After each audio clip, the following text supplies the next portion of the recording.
আগে তো আমাকে অ্যারেস্ট করতে হবে। জুলাই আগস্টের প্রথম যে আইসিটি মামলা হয়েছে তার দ্বিতীয় আসামি আমি ছিলাম। আজকে আমার প্রশ্ন, মাহাদিকে অ্যারেস্ট করেছেন, আমাকে কি অ্যারেস্ট করবেন না? আমি তো অ্যারেস্ট হওয়ার জন্য এখানে দাঁড়িয়েছি। মাহাদিদের অ্যারেস্ট করার আগে তো আমাকে অ্যারেস্ট করতে হবে। এক দফার ঘোষণাকারী নাহিদ ইসলামকে অ্যারেস্ট করতে হবে।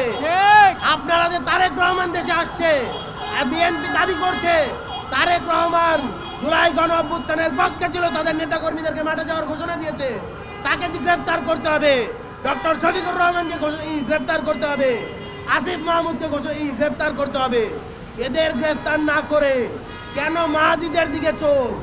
আপনারা এই বটম আপ অ্যাপ্রোচ আস্তে আস্তে তৃণমূলকে খালি করে দিয়ে তারপরে একটা একটা করে ধরতে ধরতে শেষ কোপটা, শেষ গলায় পাড়াটা কিন্তু ডক্টর মোহাম্মদ ইউনূসের ঘাড়ে পড়বে।